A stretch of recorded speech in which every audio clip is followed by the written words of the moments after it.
On this channel, we mostly talk about Ninjago, but there are a lot of LEGO themes out there, so in this video, I'm going to compare Ninjago to them. Now, this is not going to be a typical comparison where I rank and tell you which theme is better, because I'm biased, so I'm just going to talk about what Ninjago does well, and what Ninjago could learn from these other themes, so make sure to stick around until the end. The first theme we have up is one of my favorites. This is Star Wars, and there's a lot of stuff that Star Wars does well that Ninjago could try to replicate. Namely, I think some of the best Star Wars sets ever have been the UCS sets, and even to this day, the UCS sets are just fantastic for the most part. Of course, there's other stuff other than the build, like the minifigures and the price, and those are often controversial, but I think pretty much everyone can agree that UCS builds are typically amazing quality, and I think it would be great to see Ninjago go in that direction where they give us like large dragon builds or large vehicle builds instead of just giving us large sets that are typically Ninjago city or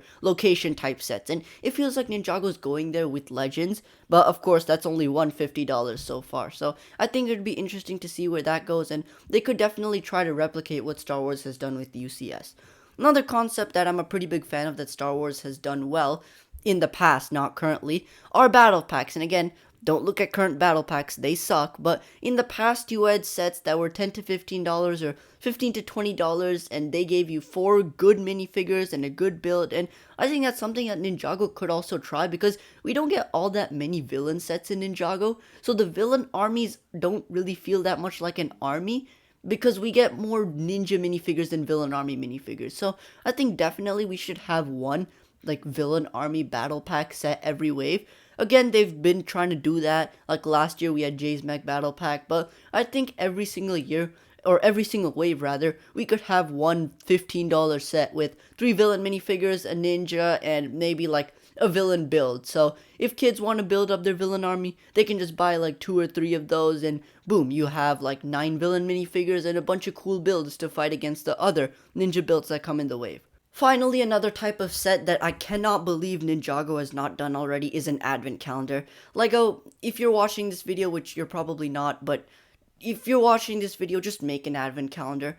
It's such a great idea for a set. You can make so many cool minifigures, and I feel like we're really just missing out as Ninjago fans not having Christmas themed sets. But going on to the flip side now, I think there's also a lot of stuff that Ninjago does well that Star Wars should probably learn, and I mean a lot of stuff. But a main trend that I've seen online with Star Wars fans is that they generally feel like Star Wars doesn't really care about them, and honestly, I'm kind of inclined to agree. When I look at Star Wars sets as a whole, it seems like there's a general disregard towards the fandom, and this is not because nobody at the Star Wars team cares, but looking at little decisions like not giving the clone troopers waist capes, or not including dual molded legs in a $1,000 set, these little things add up, and overall, it just feels like Star Wars is a theme where LEGO's trying to pinch every penny out of the consumer, and for all that it's worth, I think Ninjago doesn't really have a problem with that. Of course, there are some bad sets, but I think overall,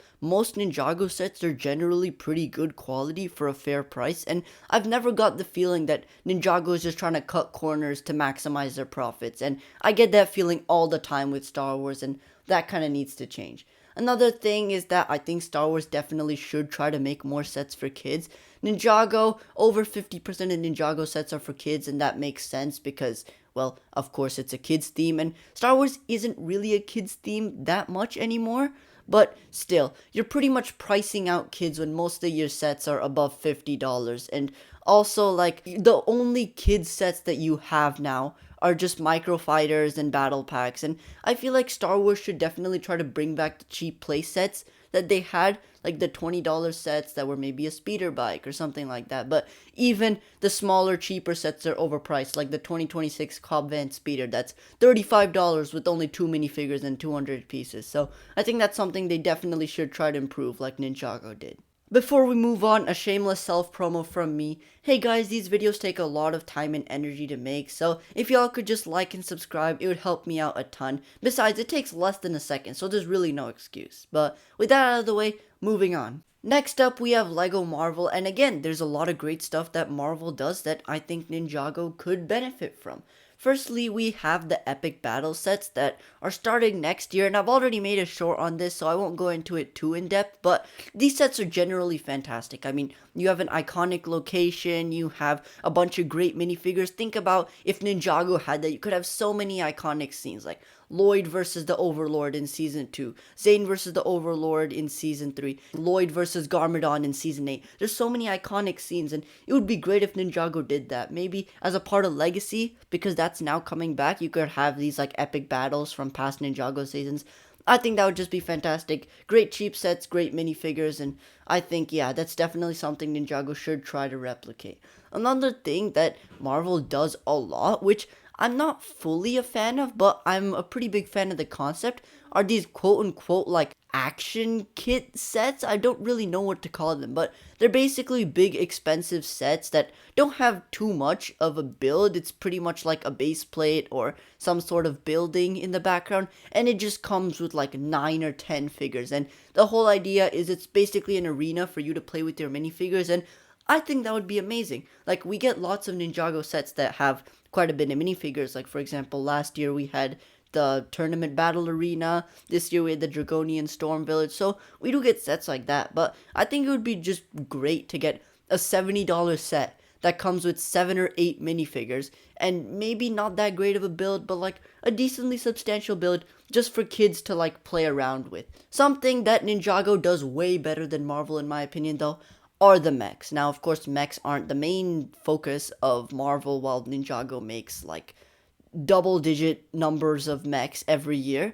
But I think still the Ninjago Evo mechs, or now the Elemental mechs, are just way better than the mechs we get for Marvel, and it seems like we are going to keep getting these Marvel mechs. Like this year we got the Iron Man mech versus Ultron, and if we just keep getting more of these, I think it would be cool if Marvel could learn something from Ninjago, because Ninjago mechs, I think, are the best mechs Lego is making right now. I don't think there's any mech that even comes close, and I think that Marvel could try to redesign their mechs to be similar to Ninjago, not because they're bad, but just because there's so much more that Ninjago mechs can do. There's more posability, and in my opinion, they often do look better as well. The final theme we have here to talk about is dreams, and I know, talking about dreams at this point is kind of like beating a dead horse. The theme is pretty much dead. I mean, I haven't really heard any rumors about new 2026 sets, and this theme has been analyzed to death because it didn't really do all that well. But there's really only one thing that I want to talk about here in Dreams that I think was simultaneously something that Ninjago could learn from, and it's also something that Dreams needed to learn more about from Ninjago, and that was Dreams' unique visual identity. Dreams was a theme that was focused on creativity and exploration, and I love that. It's what Lego should be, and I think that Dreams was the epitome of that. We got so many creative new types of sets, and honestly, that's something Ninjago could learn from. Not saying that Ninjago was boring and repetitive, because it's not, but I think it would be really cool if once in a while Ninjago took the Dreams approach and released sets that weren't all that typical. For example, earlier this year, Ninjago released Thunderfang, which was one of the first Ninjago villain dragons in a while, so it was definitely something new-ish, and that set was a massive success in my eyes. I know pretty much everybody loved that set, and I think that if Lego keeps experimenting with Ninjago and trying out new stuff, like, we could have amazing sets like Thunderfang over and over again. Not saying they should stop with the mechs and the other dragons and stuff, but I think that, again, experimentation is good, and Dreams was the king of experimentation. However, that was also kind of its downfall, because it experimented so much that it really didn't have its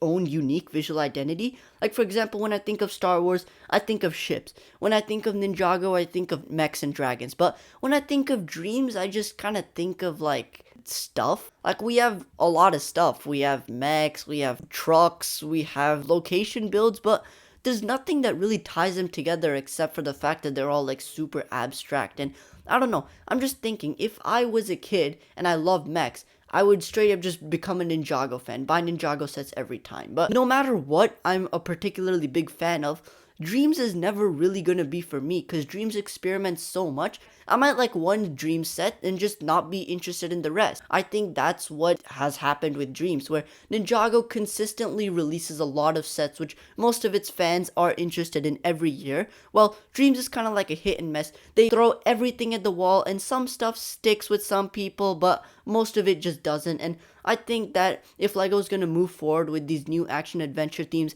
they really need to decide like its own unique visual identity beforehand, like they did with Monkey Kid, or to some extent even like they did with Chima, because otherwise it's just gonna be Dreams all over again, and that's kind of disappointing because I do love a lot of what Dreams tried to do, but overall, yeah, it just kind of failed in that regard.